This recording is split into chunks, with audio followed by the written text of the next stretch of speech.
alang sa papawiri. Panginoon ay purihin, ngalan niya ay dakilain. Panginoon ay purihin, ngalan niya ay dakilain. Ngalan niya ay dakilain. Mga kapatid, simulan natin ang ating pagdiriwang sa ngalan ng Ama, ng Anak at ng Espiritu Santo. Amen. Sumainyo ang Panginoon. At sumaiyo rin. Sa mga naririto po, gayon din ang mga sumusubaybay sa atin sa pamamagitan ng live streaming sa Facebook, YouTube, Twitter at TV Maria. At sa mga kapatid nating nasa ibang panig ng daigdig, isang mapagpalang araw po.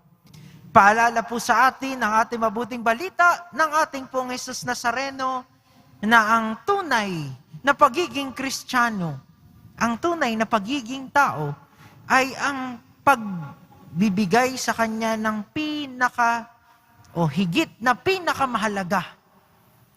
Higit pa sa mga bagay na malalapit sa atin, higit pa sa kahit anong bagay dito sa mundo. Upang tayo ay maging marapat gumanap sa banal na pagdiriwang, aminin natin at pagsisihan ang ating mga kasalanan. Inaamin ko sa makapangyarihang Diyos At sa inyo, mga kapatid, na lubha akong nagkasala sa isip, sa salita at sa gawa, at sa aking pagkukulang. Kaya isinasamo ko sa mahal na Birheng Maria, sa lahat ng mga anghel at mga banal, at sa inyo, mga kapatid, na ako'y ipanalangin sa Panginoong ating Diyos. Kaawaan tayo ng makapangyarihang Diyos, patawarin tayo sa ating mga kasalanan at patnubayan tayo sa buhay na walang hanggan. Amen. Panginoon, kaawaan mo kami. Panginoon, kaawaan mo kami. Kristo, kaawaan mo kami. Kristo, kaawaan mo kami. Panginoon, kaawaan mo kami. Panginoon, kaawaan mo kami. Sama-sama nating papurihan ang ating Panginoong Diyos.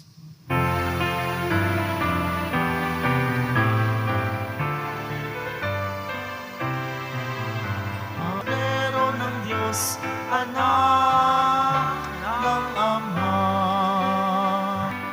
sapagkat ikaw lamang ang banal at ang kataas-taasan. Diyos.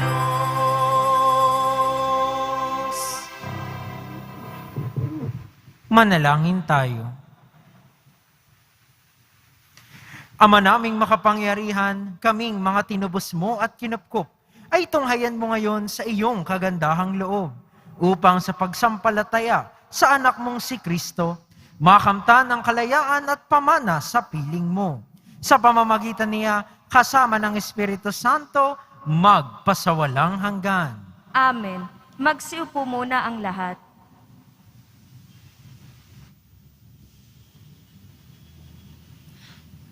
Pagbasa mula sa Aklat ng Karunungan.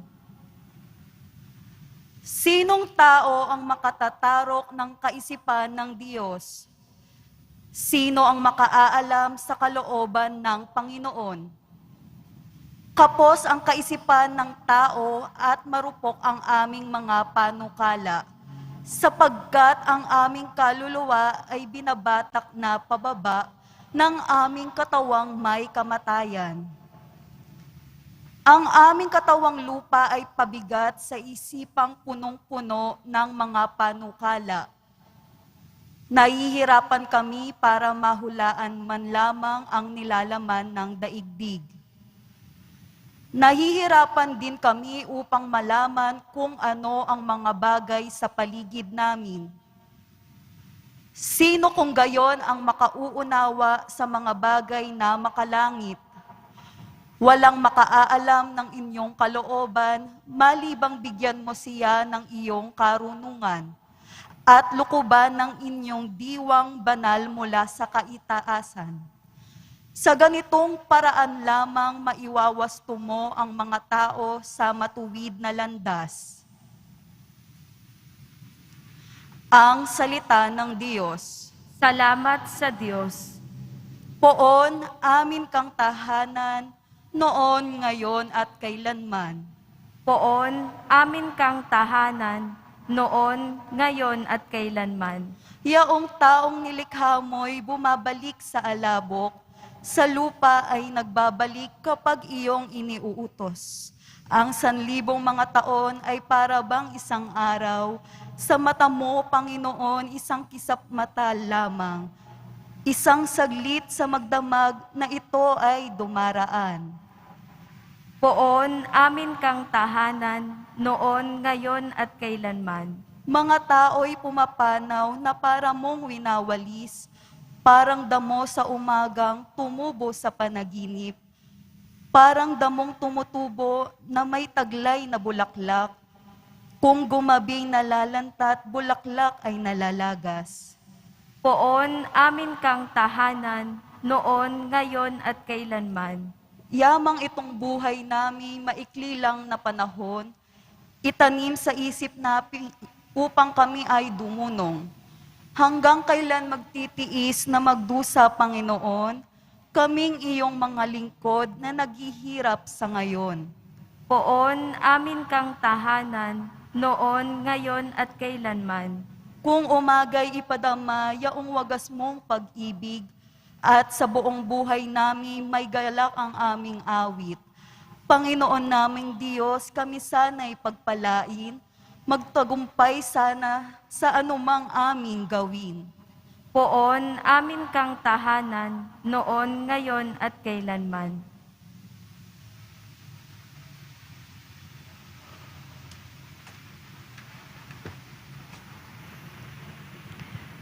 Pagbasa mula sa sulat ni Apostol San Pablo kay Filemon. Pinakamamahal ko, akong si Pablo, sugo ni Kristo Jesus, at ngayon nakabilinggo dahil sa Kanya. Ang nakikiusap sa iyo tungkol kay Onesimo, na naakit ko sa pananampalataya, samantalang ako'y naririto sa bilangguan.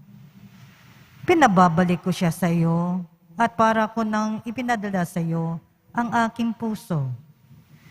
Ibig ko sanang panatilihin siya sa aking piling upang sa halip mo, siya ang maglingkod sa akin habang ako'y nabibilanggo dahil sa mabuting balita. Ngunit ayokong gawing iyon ng wala kang pahintulot upang hindi maging sapilitan, kundi kusa ang pagtulong mo sa akin. Marahil, nawalay sa iyo ng kaunting panahon si Onesimo, upang sa pagbabalik niya ay makasama mo siya habang panahon. Hindi na bilang alipin, kundi isang minamahal na kapatid. Mahal siya sa akin, ngunit lalo sa iyo. Hindi lamang bilang isang alipin, kundi isang kapatid sa Panginoon.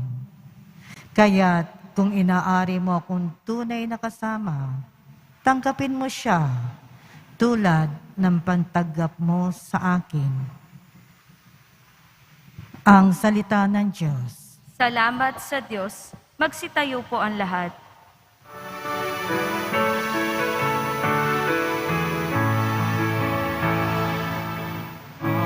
Hallelujah,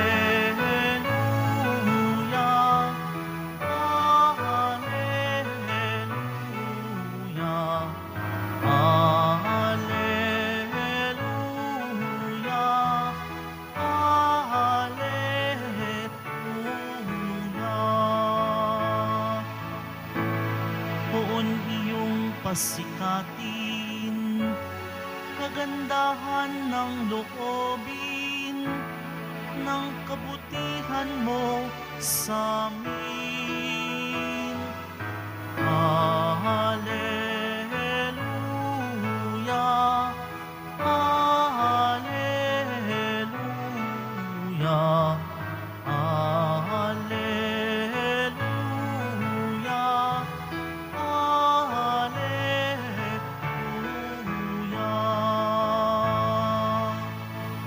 Sumainyo ang Panginoon. At sumaiyo rin. Ang mabuting balita ng Panginoon ayon kay San Lucas. Papuri sa iyo, Panginoon.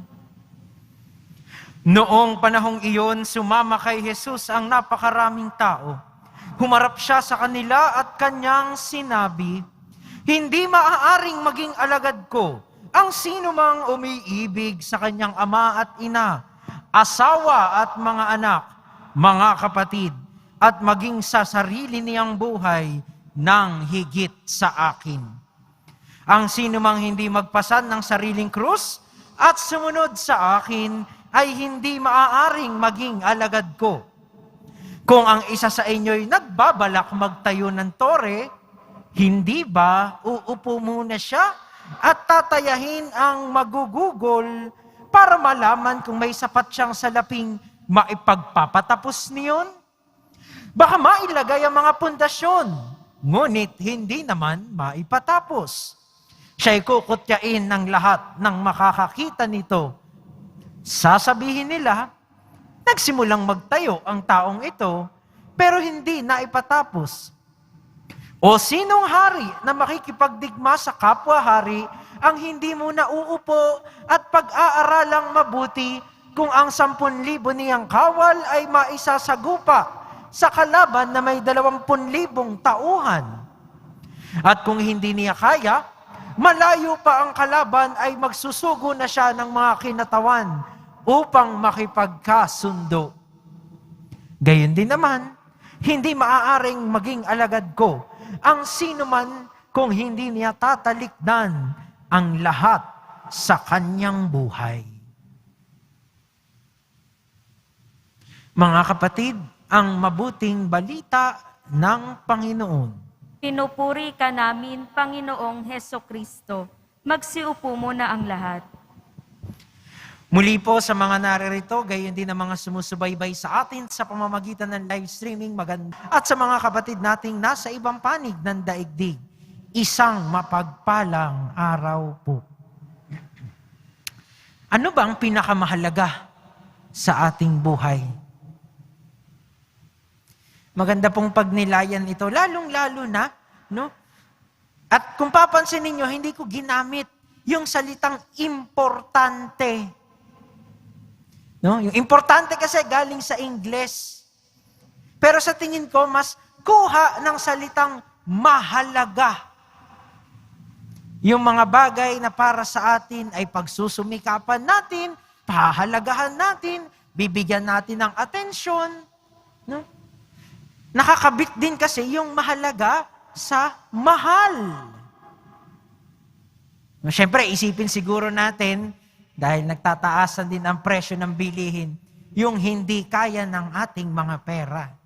Mahal. Pag-iipunan pa bago bilhin, mahal. Kung di naman kailangan, hindi mo na bibilhin, mahal. May kaugnayan din naman kasi yung mahal sa minamahal. Kung mahalaga talaga sa atin, mamahalin natin, iingatan natin, itatrato natin parang isang bagay na mahirap makuha. Mahal. Dahil kapag binili natin yun, hindi naman natin iwawagayway at babaliwalain. Pera natin yung nakataya eh. At itong mga bagay na ito, itong mga salitang ito, ginagamit natin sa mga bagay na malalapit sa atin. Pamilya, kaibigan, mga napagsumikapan, mga pangarap. At yung mga bagay na yun, kung titignan natin yung ating mga buhay, ay talagang bibigyan natin ng atensyon. Di ba? Ngayon, ang tanong, bakit sinasabi ng Diyos na yung mga bagay na karaniwang mahalaga sa atin, no? Pamilya, mga pag-aari, mga pangarap na pinandaran, ay sinasabi niya na balewala kumpara sa pagsunod sa Kanya. Inihalin tulad pa niya yun sa matalinong nagpapatayo ng gusali. Sa isang kapitan ng hukbo, namumuno ng hukbo, na tinatansya kung papanalunin ba niya ang gyera. So, ibig sabihin ba, Poong Jesus Nazareno, walang kwenta yung pamilya? No? At mahirap yon dahil tayong mga Pilipino, mahalaga talaga sa atin ang pamilya. Lalong-lalo na sila lumaki ka sa isang mabuting pamilya. Walang silbi yung mga pangarap ko. Walang saysay. Yung pinapangarap ko, yung inananais kong mabuting buhay. Mga kapatid, tandaan po natin, no? Hindi porke naniniwala tayo sa Diyos, ay hindi ibig sabihin nun, wala nang silbi yung lahat ng meron tayo. Wala nang silbi ang mga bagay dito sa mundo. Kasi tandaan natin, yung mga bagay na mahalaga, mga taong mahalaga, mga minamahal natin, biyaya pa rin yan. No? Kahit minsan nagsasawa na tayo sa ating mga magulang sa sermon sa atin, mahal pa rin naman natin sila. No? Yung mga anak nating makukulit, mahal pa rin naman natin sila. Yung mga bagay na pinag-iipunan natin, kung kailan natin gustong bilhin, dun tataas ang presyo, mahalaga pa rin sila. No? Pero, ano ang paalala ng ating Poong Jesus Nazareno? Nakahihigit siya. Mahirap mang tanggapin. At kung gusto nating maging tunay na nananampalataya, ang Diyos pa rin ang pinakamahalaga kapag tayo'y nagpapasya. Kaya ibig sabihin, magdesisyon, magpasya ng ayon sa pinahahalagahan ng ating Poong Jesus Nazareno. Yung nagpapakita ng malasakit, nagpapakita ng kabutihan. At yung nakabubuti, hindi lang para sa atin, kundi para sa lahat. Kasi kung titignan po natin, pag yung ibang bagay na yung pinakamahalaga, maaari na tayong mapunta sa pagkamakasarili at pagkamakasalanan. Teka, paano po yun, Father? Pamilya ko naman ang iniisip ko. Di po ba may mga pagkakataong minsan, yung mga mismong kapamilya na natin ang gumagawa ng mali, hindi pa natin na itatama.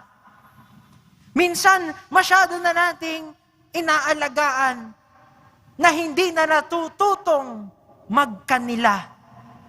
Yung tumayo sa sarili nilang mga paa, pagtrabahuhan ng mga mahalagang bagay. O minsan, naiipit na tayo yung pananaw natin sa kaya nating pagsumikapan. Hindi na natin napapansin, lumiliit yung mundo natin. Hindi na natin kayang magbigay sa nangangailangan. Hindi na natin kayang tumulong sa iba. Nagiging hangal na yung pamamaraan ng ating pamumuhay. Hindi na natin naaabot yung buhay na kabutihan o yung mabuting buhay na pinapangarap para sa atin ng Diyos. Kaya naman, maniwala tayo doon sa sinasabi ng aklat ng karunungan sa unang pagbasa. Kahit na magaling tayo, kahit na malawak na sa tingin natin yung pananaw natin sa buhay, sa hulit-huli, ang karunungan at pananaw pa rin ng Diyos ang siyang nakahihigit at para sa atin. Isang karunungan na nakukuha sa panalangin, sa patuloy na pagsusumikap, magpakabuti. Sabi nga ni San Pablo kay Filemon, ginagawa din natin ang lahat sa ngalan ng ating Panginoong Hesukristo. At lumalawak yung ating mahalagang mga tao. Tinuturing natin sila hindi lamang o lagpas pa sa kapamilya, kundi kaibigan at minamahal sa ngalan ng Panginoon.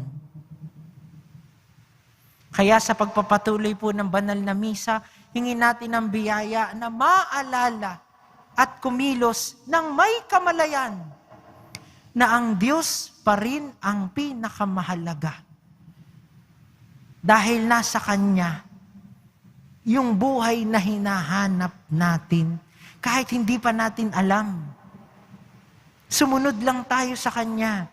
Kung may problema, pagdaanan, huwag iwasan. Dahil alam natin, karamay natin siya. At sa pagpapatuloy ng araw na ito, sa pagtatapos nito, tanungin natin sa ating mga sarili.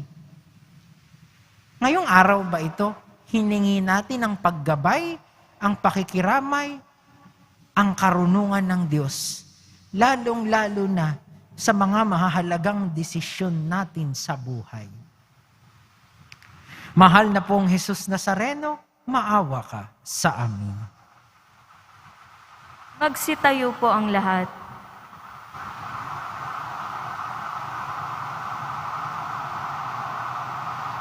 Bilang isang bayang tinipon ng Diyos, ipahayag natin ang ating pananampalataya. Sumasampalataya ako sa Diyos amang makapangyarihan sa lahat, na may gawa ng langit at lupa. Sumasampalataya ako kay Hesukristo, iisang anak ng Diyos, Panginoon nating lahat. Nagkatawang tao, siya lalang ng Espiritu Santo.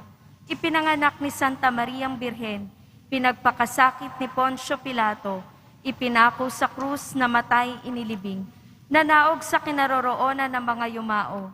Nang may 3 araw, nabuhay na magmuli, umakyat sa langit, naluklok sa kanan ng Diyos amang makapangyarihan sa lahat. Doon magmumula, paririto at huhukom sa nangabubuhay at nangamatay na tao.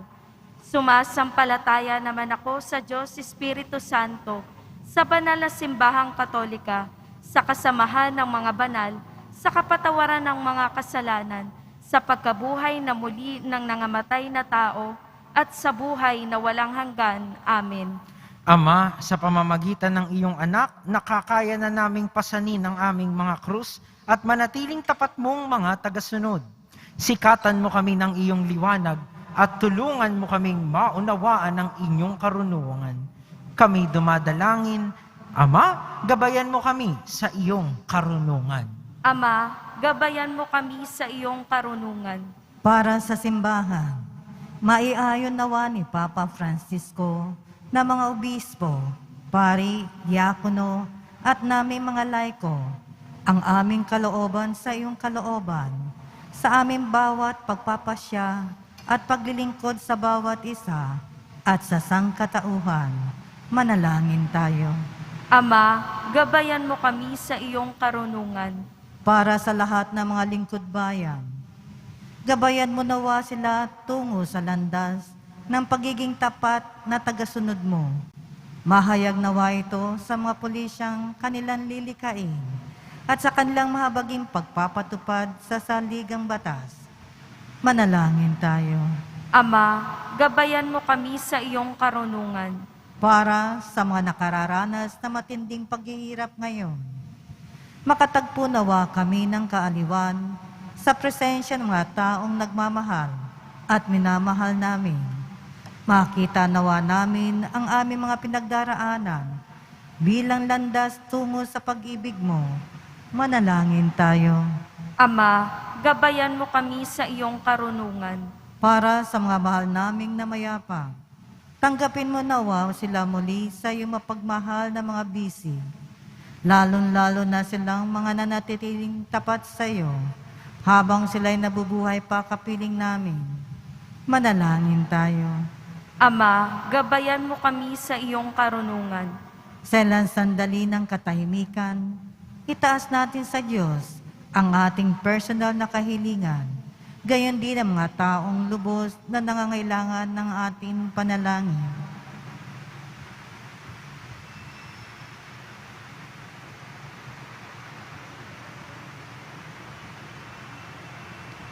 Manalangin tayo.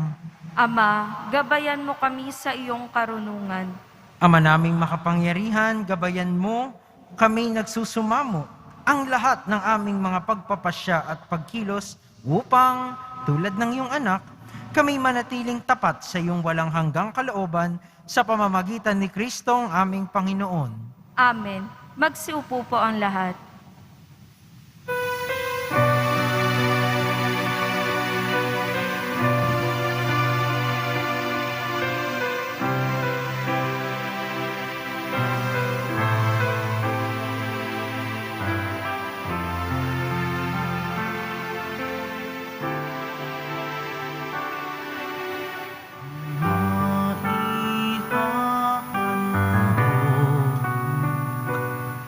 Sa'yo, Panginoon, ay tinapay at alak mula sa aming kamay. Sa iyong kabutihan, aming iaalay ang tinapay at alak sa gisag ng aming buhay. Magsitayo na po ang lahat. Manalangin kayo mga kapatid upang paghahain natin ay kalugdan ng Diyos amang makapangyarihan. Tanggapin nawa ng Panginoon itong paghahain sa iyong mga kamay sa kapurihan niya at karangalan, sa ating kapakinabangan at sa buong sambayanan niyang banal. Ama naming lumikha, ikaw ang gumagawa ng wagas na katapatan at kapayapaan. Ipagkaloob mong ang iyong kadakilaan ay aming handugan, ng iyong minamarapat na aming maialay, at naway magkaisa kami sa pakikinabang sa banal na paghahaing ngayoy ipinagdiriwang. Sa pamamagitan ni Jesucristo, kasama ng Espiritu Santo, magpasawalang hanggan. Amen. Sumainyo ang Panginoon. At sumaiyo rin. Itaas sa Diyos ang inyong puso at diwa. Itinaas na namin sa Panginoon. Pasalamatan natin ang Panginoong ating Diyos. Marapat na siya ay pasalamatan. Ama naming makapangyarihan, tunay ngang marapat na ikaw ay aming pasalamatan. Ang iyong mga supling na nagtaksil ay nagbabalik ngayon sa iyong paggiliw. Bunga ng malasakit ng anak mong masunurin at ng espiritong bigay upang lahat ay kupkupin. Kaming mga tinubos ng anak mong mahal ay niloob mong magtipon at magkapisan upang magsalo sa masaganang hapag ng buhay. Kaisa ng anak mo at ng Espiritu Santo, ang iyong sambayanan ay nagpupuri sa iyo. Nagkakapisan ngayon ang bumubuo sa katawan ni Kristo. Nagkakatipon ngayon ang pinanananahan ng iyong Espiritu. Kaya kaisa ng mga anghel na nagsisiawit ng papuri sa iyo nang walang humpay sa kalangitan, kami nagbubunyi sa iyong kadakilaan.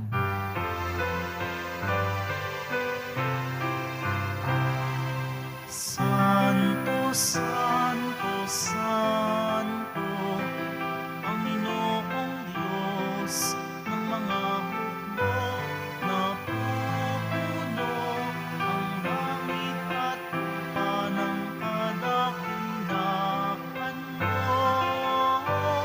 Hosana sa kaitaasan, pinagpala ang maparirito sa ngalan ng Panginoon. Hosana sa kaitaasan. Magsiluhod po ang lahat. Ama naming banal, ikaw ang bukal ng tanang kabanalan. Kaya't sa pamamagitan ng iyong Espiritu, gawin mong banal ang kaloob na ito, upang para sa aming maging katawan at dugo ng aming Panginoong Hesukristo. Bago niya pinagtiis ang kusang loob na maging handog, hinawakan niyang tinapay. Pinasalamatan kaniya, pinaghati-hati niya iyon, iniabot sa kanyang mga alagad at sinabi, "Tanggapin ninyong lahat ito at kanin. Ito ang aking katawan na ihahandog para sa inyo."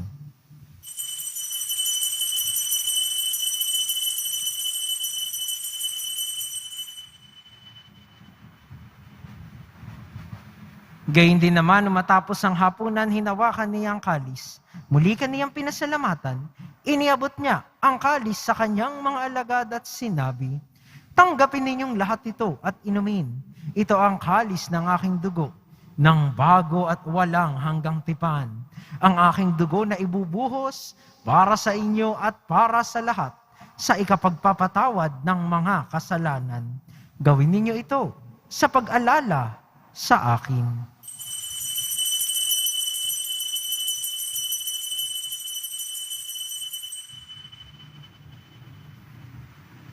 Magsitayo po ang lahat. Ipagbunyi natin ang misteryo ng pananampalataya. Si Kristo'y namatay, si Kristo'y nabuhay, si Kristo'y babalik sa wakas ng panahon. Ama, ginagawa namin ngayon ang pag-alala sa pagkamatay at muling pagkabuhay ng iyong anak. Kaya't iniaalay namin sa iyo ang tinapay na nagbibigay buhay at ang kalis na nagkakaloob ng kaligtasan. Kami nagpapasalamat dahil kami iyong minarapat na tumayo sa harap mo para maglingkod sa iyo. Isinasamo namin kaming magsasalo-salo sa katawan at dugo ni Kristo ay mabuklod sa pagkakaisa sa pamamagitan ng Espiritu Santo. Ama, lingapin mo ang iyong simbahang laganap sa buong daigdig. Puspusin mo kami sa pag-ibig. Kaisa ni Francisco na aming Papa at ni Jose na aming Obispo at ng Tanang Kaparian.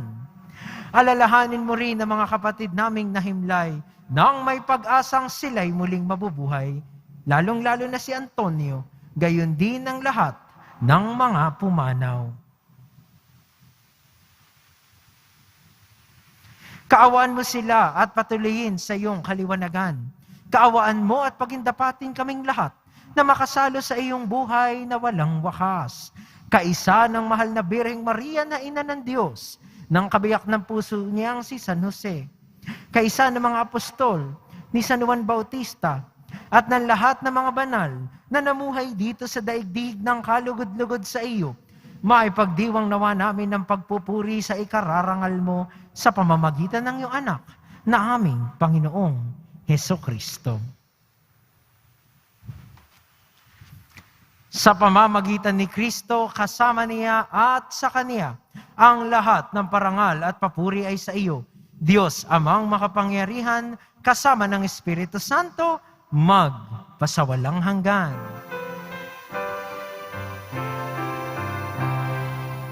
Amen. Amen. Amen.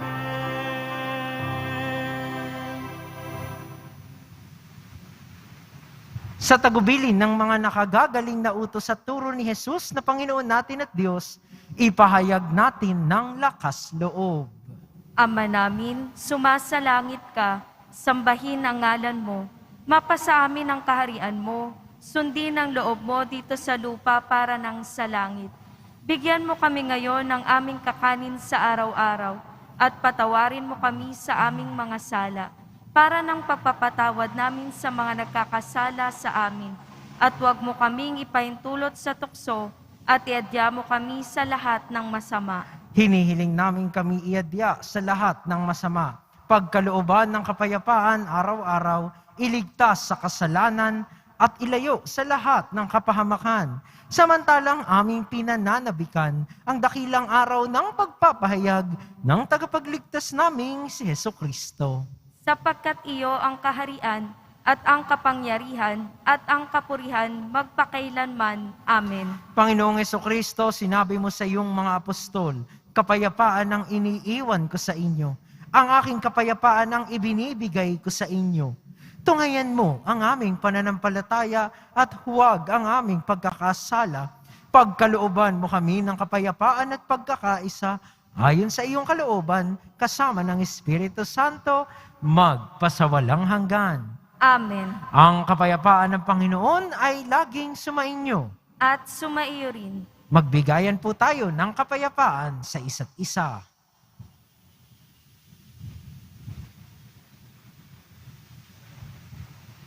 Kordero ng Diyos na nag-aalis ng mga kasalanan ng sanlibutan, maawa ka sa amin. Kordero ng Diyos na nag-aalis ng mga kasalanan ng sanlibutan, maawa ka sa amin. Kordero ng Diyos na nag-aalis ng mga kasalanan ng sanlibutan, ipagkaloob mo sa amin ang kapayapaan. Magsilod po ang lahat.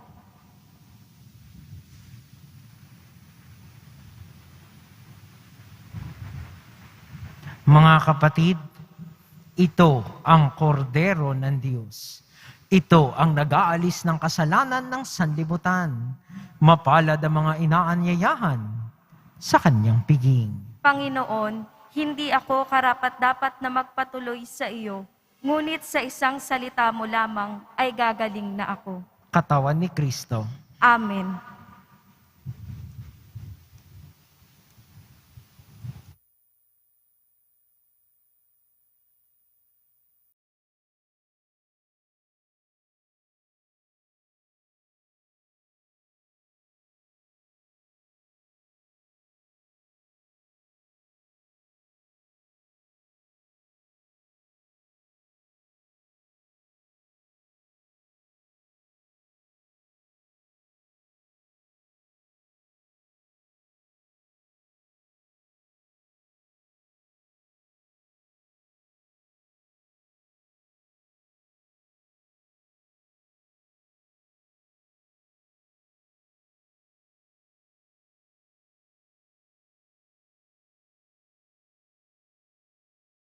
Manalangin tayo. Ama naming mapagmahal, kaming pinapagsalo mo sa iyong salita at piging na banal ay iyong pinalalakas at iyong binubuhay.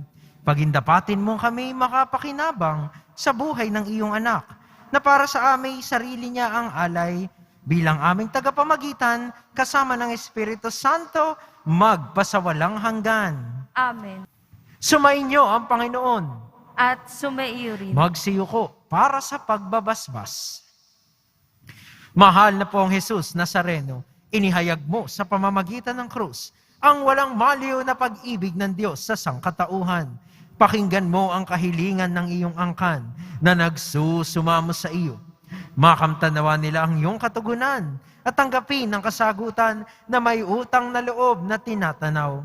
Basbasan din po ninyo mga daladala nilang mga imahen at dasalan.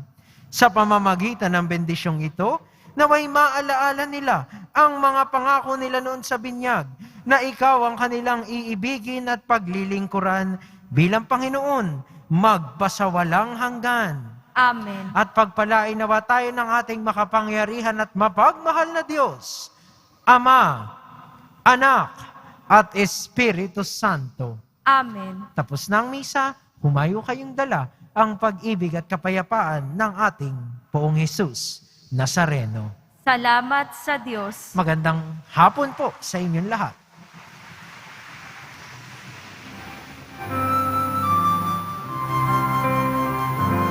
Nuestro Padre Jesus Nazareno, sinasamba ka namin,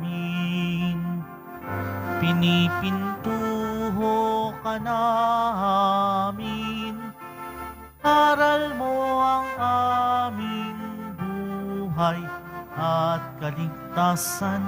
Nuestro Padre Jesus Nazareno, iligtas mo kami sa kasalanan. Ang krus mong kinamatayan ay sagisag ng aming kaligtasan. Nuestro Padre Jesus Nazareno, dinarangal ka namin. Nuestro Padre Jesus Nazareno, nilulwalhati ka namin. Nuestro Padre Jesus Nazareno, dinarangal ka namin.